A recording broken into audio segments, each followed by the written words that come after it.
खराब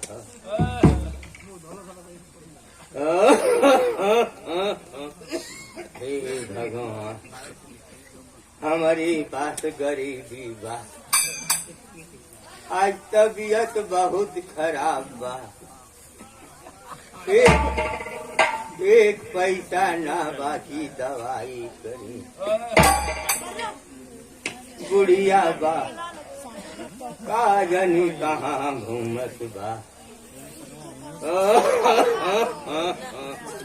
हे भगवान जान गई चलत हैं आराम करत हैं अब हमसे चलना जाता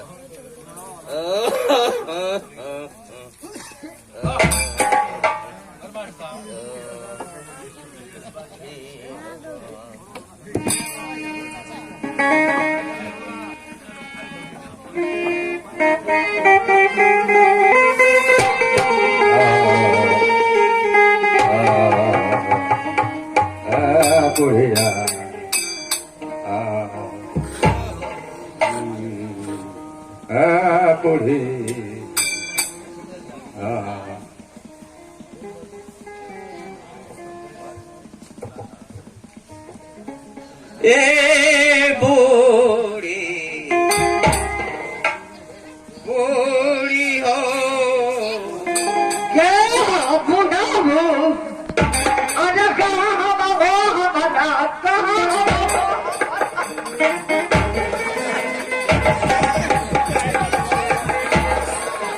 अरे हो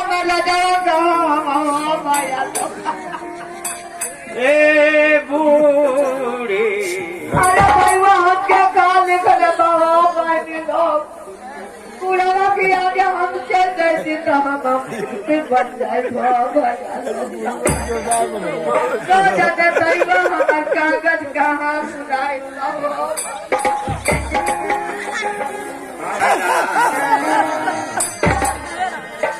बुरा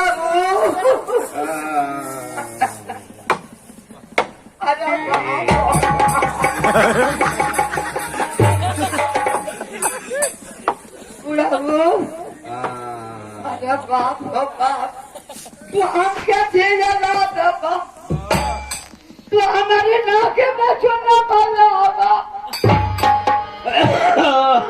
तो कल 8-9 दिन से बुखार आवता तो के लेवा ओढ़ा के सुतौले रही है पलानी में अपने हे दया के माजा काटा था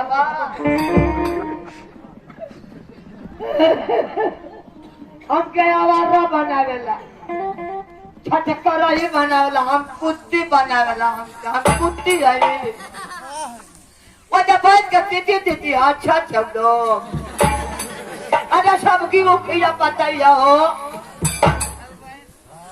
भैया हो जुग जुग जिया लोग हो हमारे भैया लोग जैसे गंगा जमुना में जल पड़े वैसे हमारी भैया लोग परिवार में भगवान सुख शांति दे हो राजा लोग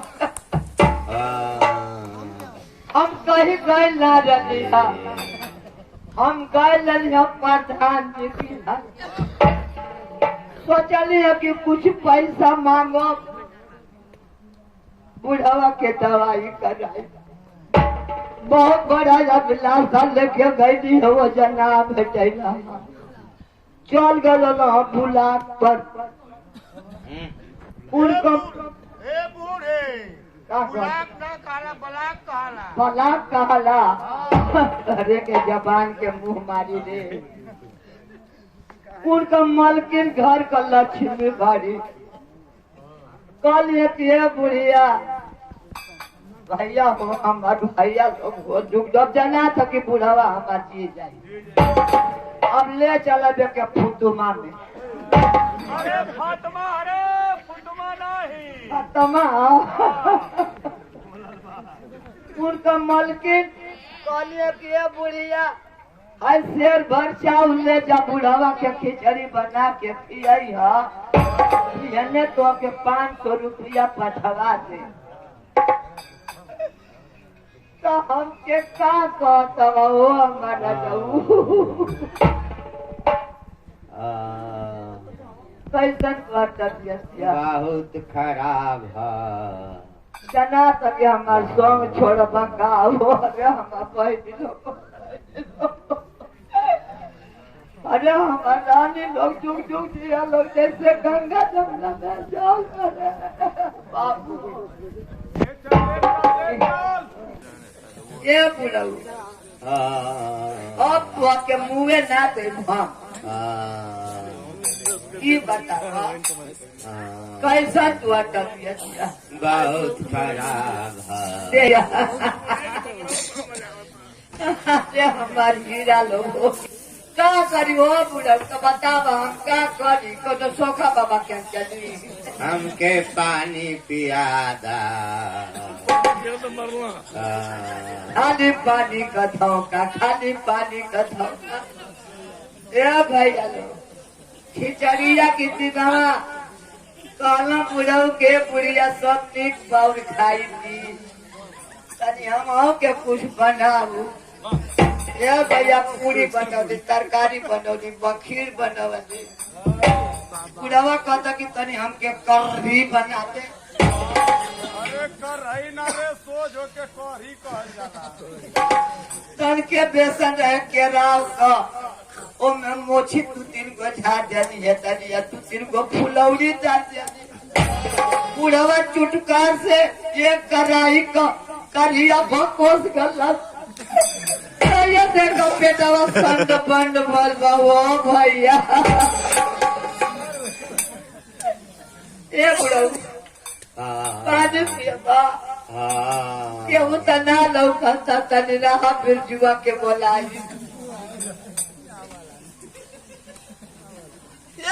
बिरजू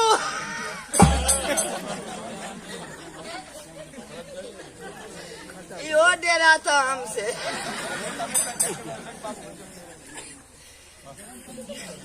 कहाँ से खोदा गल हो गायब आयो माई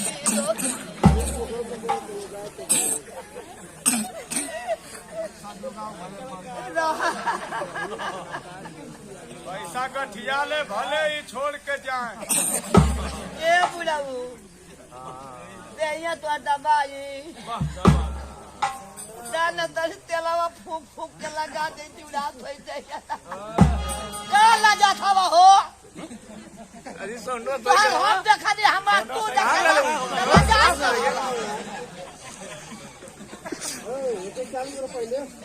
उठावा हो। चलो तो भैया बस लगा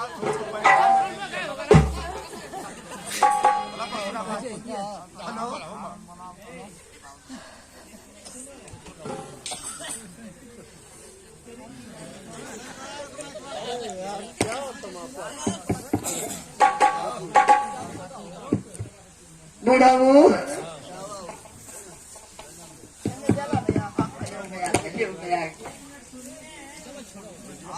हेलो ये बुढ़ाऊ केहू त ना लौकता त ना बिरजुआ के बोलाई।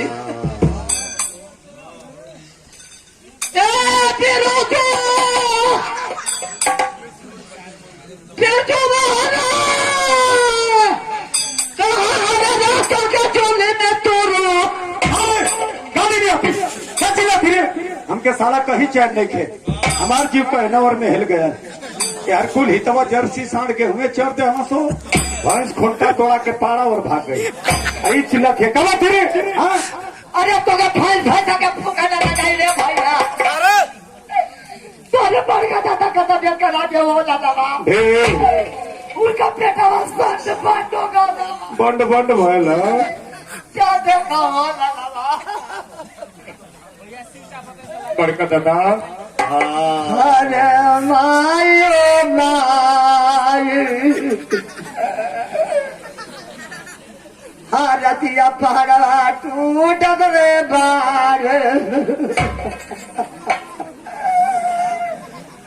कैसे जिया लोगावा अब दादा के खाई हो माई बतावा घरवा में वो बीमार हुआ ही बारहवा नहा दिया हरा हरा वो जो घरवा में उनका हालत खराब है अब बारहवा जाके कौन चीज है असगुना नियर रो थे हाँ चल जल्दी घरवा में पैसा दे, उनके डॉक्टरी का व्यवस्था करी।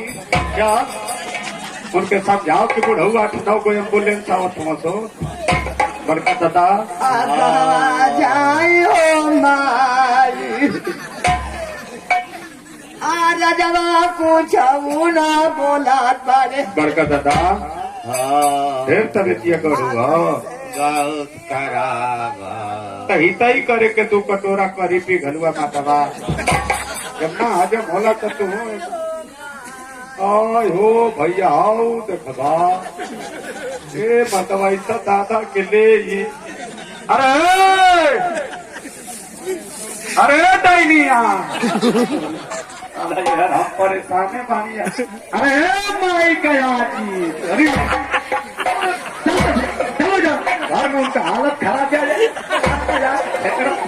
हाँ, वो जो उनका हालत खराब था तू ये हरिया बाहर में आके फेंक रहा।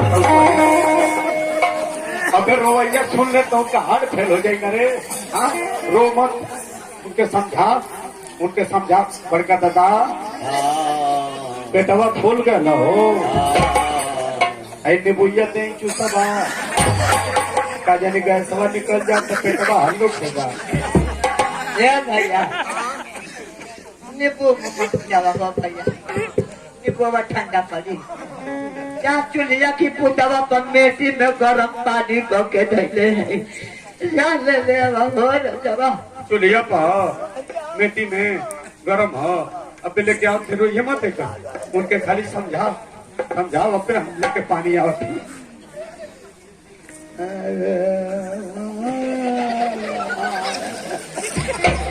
साला एगो पे आया होला, एगो 5 पे आया। अरे मर गए ना माँ। हाँ जब मुँह ना हो तो गुनाह नहीं कर रहे थे, बीमारे ना हो ठीक होना चाहिए। चल उनकी लगिया उनके समझा, चल उनकी लगिया बैठ के उनके तीजा धरा। रोवैया ना माना थोके तो मुँहवा में लुगा हूट ले। उनके बैठ के समझा पनिया लेके पे आते नहीं।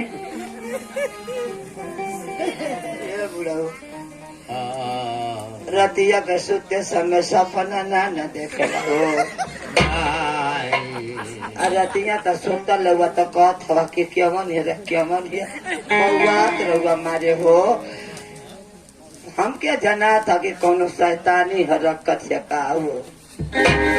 हम क्या जाना था कि हेरे फेर हवे चल महुआ बाबा की हम बलिया। अब बसान मत होगा मंगिया तो भाई हो राजा। अरे साला पानी कहाँ से ले जाई हो। इतना जब चूल पमेटी में पानी धो के 4 पिठा डलने बाकी पनिया जर के जमा गए का करी है। छत पर घमाल पानी है ले जाई का ले चला मर्दवा। इमरजेंसी में फर्क इतने बाकी वो आगे पर गर्म रही थी घाम से गर्म।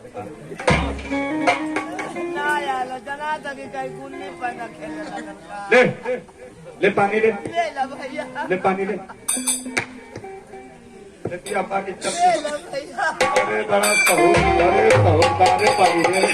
अरे मतलब हुआ के अंगुरिया डालसिया हुआ के पिए को मत करिए नहीं तो परनमो जर जाई उसका ले। अरे गिरौला सॉरी साला ये चल तू चम्मच खाना, तू चम्मच कोनो सामानिया ले तो गबर हिले लगा भैया। इतना तो हाथ कैसे कांपेला पहले का भयने ना मरले रही। अरे ले चल पिया पानी पिया